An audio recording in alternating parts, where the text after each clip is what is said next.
promise you, oh God, I'm going to do my best to try and stay in your will. Amen. Yes. Amen. Which is the challenge. First and foremost, to discern what God's will is for you, because sometimes, well, oftentimes it's very personal, and then to stay the course. Yes. Amen. Amen. As we often say, life continues lifing, and oftentimes the experiences we find ourselves having to go through might make it a little bit challenging to honor that promise. Yes, it does. But, as I said earlier, if you can stay the course, Lord have mercy. Yes. If you can find the grace, if you can find the strength, if you can do whatever it is you need to do to stay in the will of God, you will find that God's promises, that promise of life more abundantly, is so true beyond your capacity of imagination. Is there a witness in this house? Yes. Amen. Healing would be yours, Lord have mercy. Yeah. Peace would be yours. Yes. Unimaginable love would be Yes. yours. Amen. Amen. All those things that God has promised would be yours. It's just a matter of staying in God's will. The difficult part is oftentimes we expect someone else to tell us what that is, rather than listening to the divine voice within. Yes. Because God's will for me is not necessarily God's will for you. While God's will is always true to God's character and nature, amen, Amen. specificity is as diverse as we are. Y'all don't Oh, hear me. yes. We hear you. Amen. Amen. Would that folks hear that, internalize that, understood that. Amen. Amen. Once again, I want to thank those who may be joining us virtually. We are so appreciative of you taking the time to be present with us in our worship experience. My name is Elder Reverend T. Gerard Williams, representing Unity Fellowship Church Movement here in the wonderful city of Buffalo, New York. Yeah. Y'all can clap there. Make some noise for your hometown, Yeah. where we gather every first and third Sunday here on the corner of Utica and Richmond, inside Pilgrim St. Luke, in what we like to call the upper room. And of course, if you are ever in the area, if you're ever in the region, you are more than welcome to join us. I oftentimes like to promise we're not going to take up too much of your time. Amen. Amen. Because I'm a firm believer that God does not need all day to do what God needs to do. Yes. Yes. While yes. I am open to how the Spirit leads, amen, and I'm not restricted to a time clock, I do know God is an in the moment right now God. Lord have mercy. Amen. Yes. Amen. And if you can just get out of the way, Lord have mercy. If you could just get out of the way, if you could just let go of what you need to let go of, you will find that God is more than ready, Yeah. more than present, and most importantly, more than able. Amen? Amen. Amen. Amen. So I just wanted to put that in your hearing. So we're moving into the next season of 2026. We've gotten past Easter, we've gotten past the resurrection, and we're moving into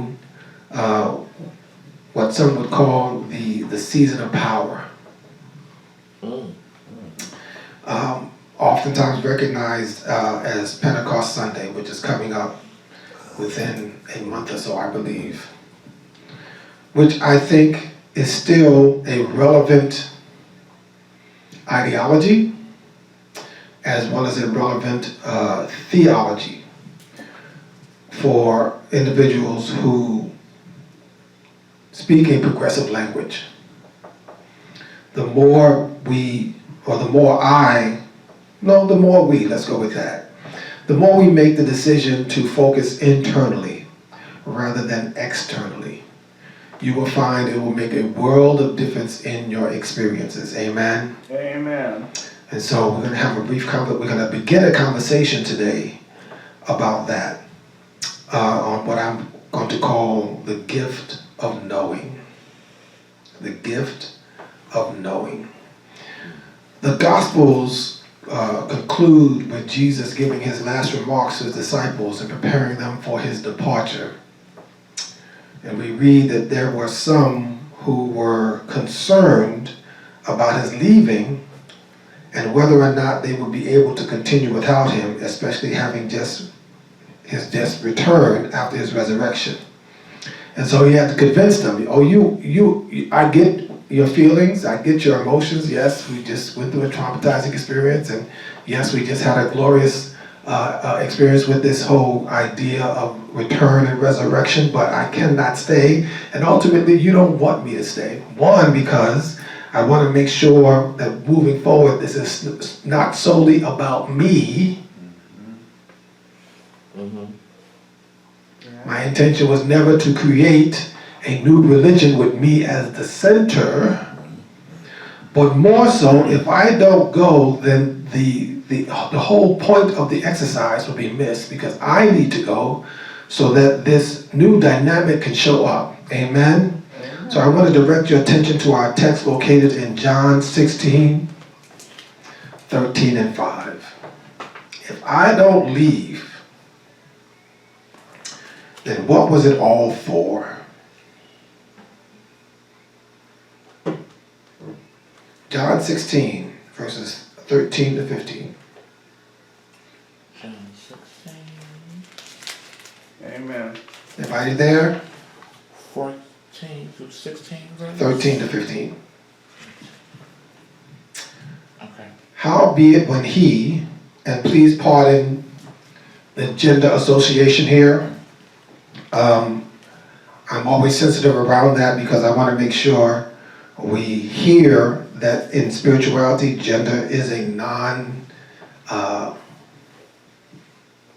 variable, is the only word I can think of. But I get how the writer leaned on a gender association when talking in this particular dynamic.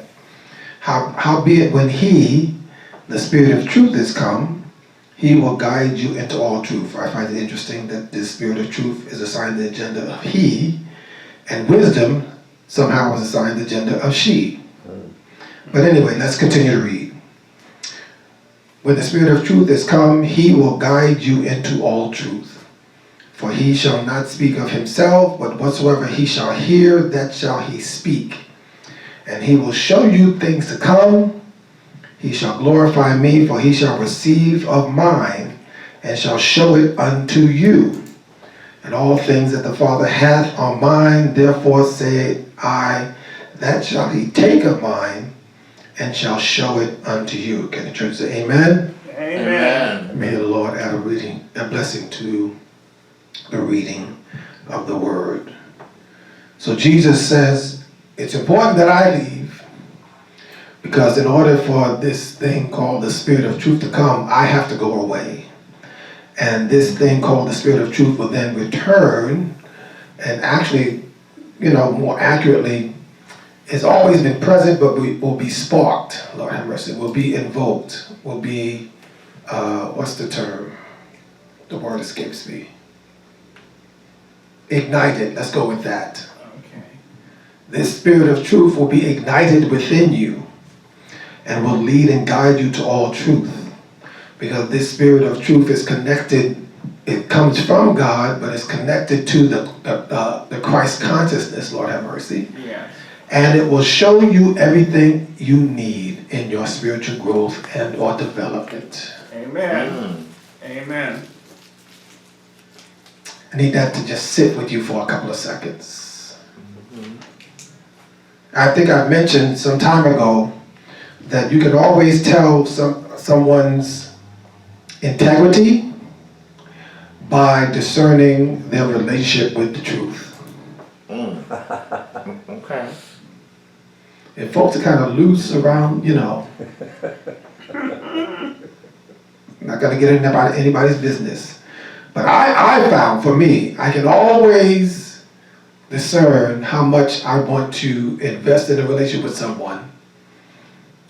Closely or, socially or occasionally or whatever it might be, by relationship with truth. Because I'm desiring that this spirit that he talked about be present in me. God have mercy. Amen. I'm Amen. always on the lookout for how this spirit of truth might show up in me, that it would lead me and guide me, that it would give me what I would need, it would work with me, and God only knows. Help me with what I need help with, Lord have mercy, and move me along in my spiritual growth and development. I don't want anything externally to be problematic around that, to inhibit that, or to infect me, to distort my vision, to distort my spiritual hearing. Amen? Amen. So I just wanted to offer that. I have long believed that it's crucial to stress the importance of continuous spiritual growth and development, and that the text would have us to understand that God has already provided all that we need in order for that growth and development to take place.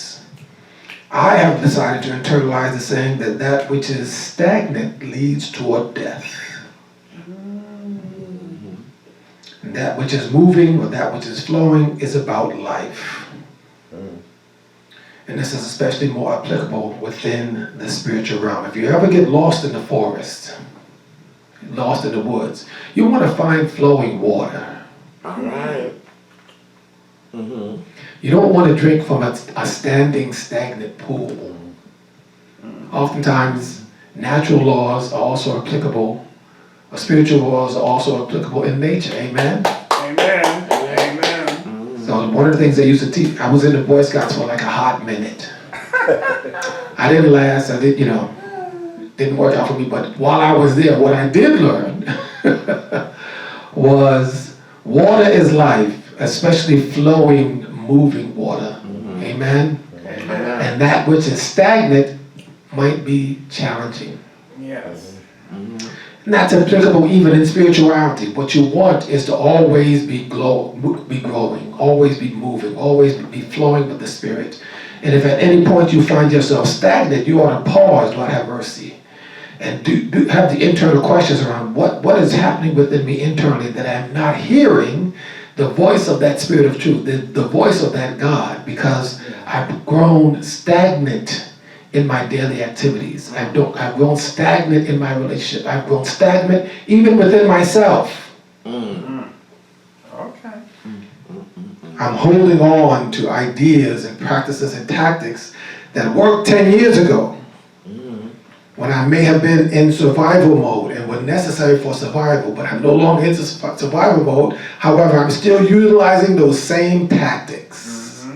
I'm still speaking that same language. I'm just using that as an example. Amen? Amen. Here Jesus refers to the Spirit of truth. He is describing being in relationship with the divine source that provides all things.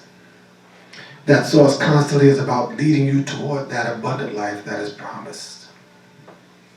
If you can hear with your spiritual ears, if you can see with your spiritual eyes, if you can utilize all the metaphysical gifts that are available to you, just because you are already a divine creation of God, that's the part that we often miss. Yes. Yes. You need not be a member of a church. You need not believe in a particular doctrine or theology. But as a being created in the image of God, you already have that access. Y'all don't want to hear me. Yes. Yes. You already have it within you, like a radio that's out of tune. You remember those? Some young folks may not know what I'm talking about. But in the old days, you'd have to fine tune the station to get a good signal, and we would fit. Let me talk to the elders in the room. We would have to fidget with the knob and go through all of that extra noise and you were clear when you got a signal. Amen? Amen.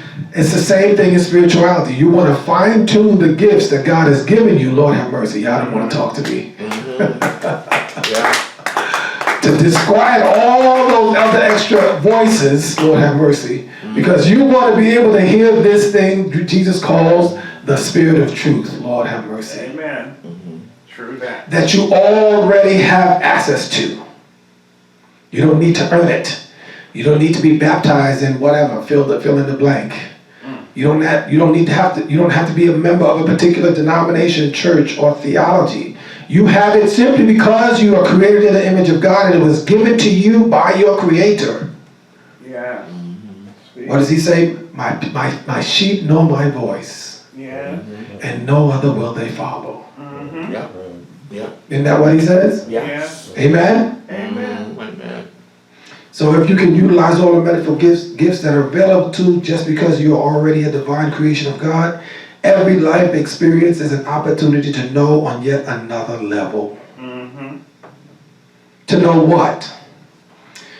Deepak Chopra shares, the only clear path to God is a path of constant self-awareness.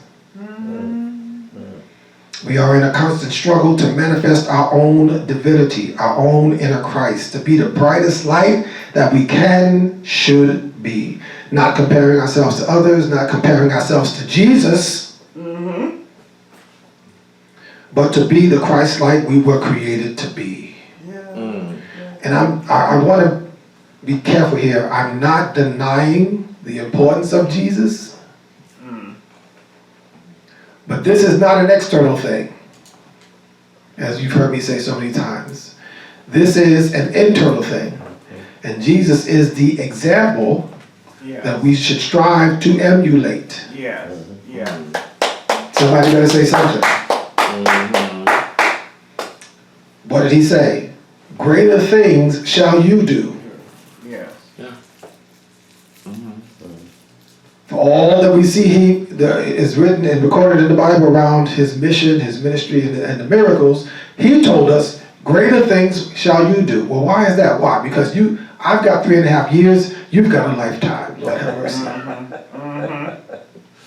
Teach. My time here is limited. You have your entire life. Amen? Amen. Paul writes to the church at Corinth, for we know in part and we prophesy in part, but when that which is perfect is come, then that which is in part shall be done away. When I was a child, I spake as a child. I understood as a child, I thought as a child. But when I became a man, I put away childish things. Here's the part I want you to highlight. For now we see through a glass darkly, but then face to face. Now I know in part, but then I shall know even as also I am known. What do you mean, Paul? Then I shall know even as also I am known. Kind of smacks of, do you know who you are? Do you really know who you are? Do you really know the divine you, Lord have mercy? You know the toxic you. You know the traumatized you. You know the emotional you. You know the egotistical and arrogant you. Do you know the divine you? Y'all not talking to me. Amen. The challenge is to not let the limits of our humanness inhibit that same spirit of truth. Deepak continues, everyone receives the same signals from God. The impulse to behave at the highest spiritual way comes to us from beyond our 5 senses. Let me read that part again. Everyone receives the same signals from God because God is not a respecter of persons. As you've heard me say so many times, there are no big eyes and little U's in God. Amen. God speaks all languages. God is everywhere present. There's nowhere you can go that God is not. And all who are created in the image of God are one in God and have access to those same signals. Amen. And the impulse to behave in the highest spiritual way comes to us, Lord have mercy, when you fine-tune your station. Because it's going to take more than your 5 senses. Amen? Amen. So while the message is pure, the filter is impure. That's the problem. What does that mean? It means that God is continually speaking, but you may not be able to hear it clearly through the filter of your ego. through the filter of your fears, through the filter of your pain, Lord have mercy, through the filter of other voices, through the filter of indoctrination, that's a good one, through the filter of all the isms that plague our world. Yeah. Do you know who you are? I'm so proud of our trans brothers and sisters because they are living examples of a level of knowing, Lord have mercy. We all ought to know and emulate and understand how an inner truth, Lord have mercy, needs to show up externally. Y'all don't want to talk to me. Oh, yeah. Oh, Yes. How you can know in the core of your being, Lord have mercy, something that needs to manifest on the outside. And you will not be hindered in whatever needs to take place so that the internal lines up with the external. Y'all don't want to talk to me. As spiritual people, we ought to see them as a light and understand that process and celebrate it, Lord have mercy. Because it's applicable to all of us. Yes. Yes. We used to sing way back in the day, something on the inside working on the outside. Oh, what a change in my life. Yes. Some folks have clarity around the message. Yeah. Amen? Amen. And they're not going to let any of those filters inhibit the manifestation of their inner truth. You have the capacity of knowing on such a powerful and transcendent level. Deepak continues, the various practices known as prayer, meditation, contemplation, and even yoga have been highly valued over the centuries because they sharpen our attention and make it easier not to miss the clues to spiritual truth, to spiritual reality. Amen? Amen. Amen. This is why the text asks us to pray without ceasing. Not just focusing on an external deity, an external entity, but sensitizing our own inner spiritual receptors. Prayer and meditation should have you not treating the divine like Santa Claus. Give me this, give me that, do this, do that, which God can do and does. Yes. But it should also move you to understand that the message of communication goes both ways. Yeah. Y'all don't want to talk to me. Teach. Sometimes the folks who are praying the loudest oftentimes are the ones who are the most deaf to hearing. Oh, say it. They fine-tune their ability to be loud in their prayer and not understood how to be quiet sometimes in your meditation, in your prayer, that you might hear from the Spirit. Yeah. But it should move you to understand that the methods of communication goes both ways, that there is a revelatory and transformative knowing that is possible if one can have an ear to hear. And so when we're talking about this thing called the gift of knowing, and I couldn't think of a better word other than gift, it's important to understand, again, that everyone has access and everyone ought to be intentional, and there's an expectation of God toward the believer, Lord have mercy, Yes. to stay connected, to access what you have access to, to let it do what it needs to do internally, amen? Amen. That it might show up externally. I remember in my youth, when I was just a young little, what they call now, sassy little boy. I'm not really sure about that word, but I'm going to go with it. I knew I was different from my brothers, my peers, and my family members. I didn't have the words to articulate it. I didn't have the words to give it description, but I knew I was different from them. Apparently they knew it too, hence some of the ways they interacted with me.